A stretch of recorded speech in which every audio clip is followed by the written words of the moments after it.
দেউলিয়া বিশ্ববাংলা সরকার মোটা টাকা উপার্জনের জন্য সাধারণ মানুষের হাত ক্রমশই মুচড়িয়ে চলেছেন। অভিযোগ রাজ্যের বিরোধী দলনেতার। নিজের এক্স হ্যান্ডেলে শুভেন্দু অধিকারী জানিয়েছেন কিভাবে গঙ্গাসাগরের মেলাও পার পায়নি সরকারের হাত মোচড়ানো থেকে, কিভাবে গঙ্গাসাগরের পুণ্যার্থী ও ভক্তদের কাছ থেকে আদায় করা হচ্ছে বাড়তি ভাড়া।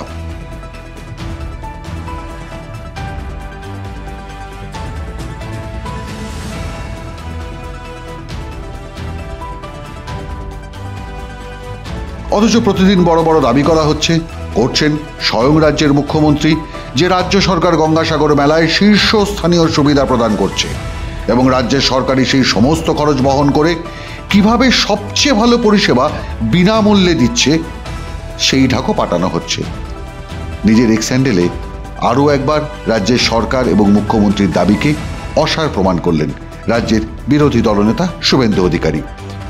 তিনি জানিয়েছেন কিভাবে 1 লাফে সরকারি লঞ্চ ভাড়া শুধুমাত্র গঙ্গাসাগর মেলার জন্য বাড়িয়ে দিয়েছেন রাজ্যের সরকার।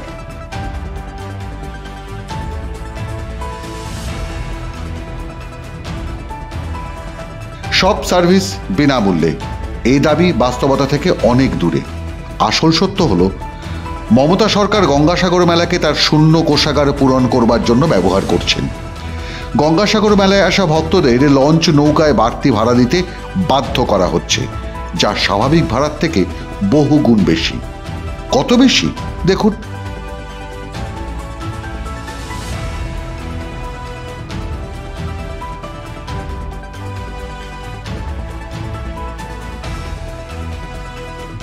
ঠিক এইভাবে ভক্তদের কাছ থেকে তোলা হচ্ছে টাকা, যাদের কোনো উপায় নেই, কারণ তারা তাদের পবিত্র আচার অনুষ্ঠানে অংশ নিতে বহু দূর থেকে এসছেন এই গঙ্গাসাগরে। অতএব মোমাঙে কিমাত দিতে তারা বাধ্য।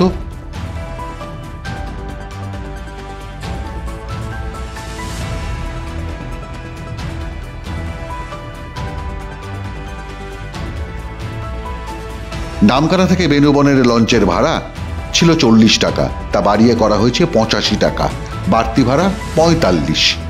শতাংশের হিসেবে 112.5% ভাড়া বাড়ানো হয়েছে এই গঙ্গাসাগর মেলার জন্য।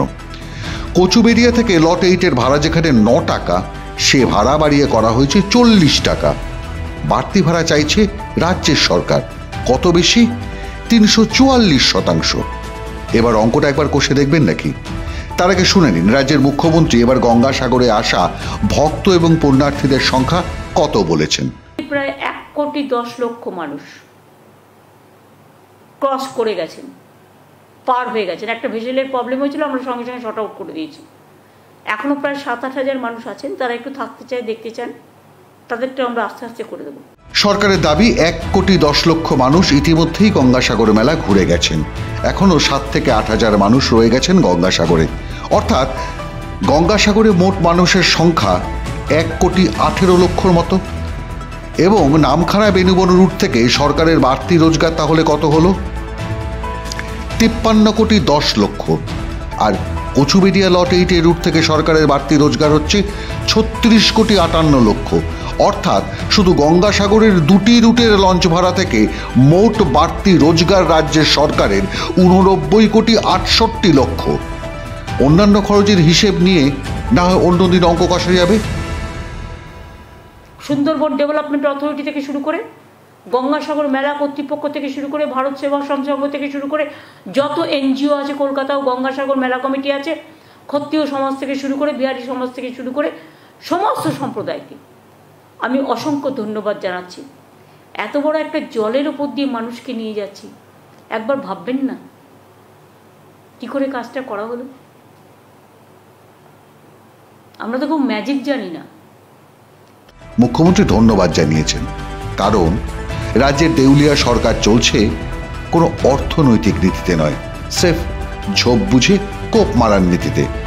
গঙ্গাসাগরেরও খরচ তুলতে ঝোপ বুঝে কোপ মমতার। মাধ্যম ব্যুরো রিপোর্ট।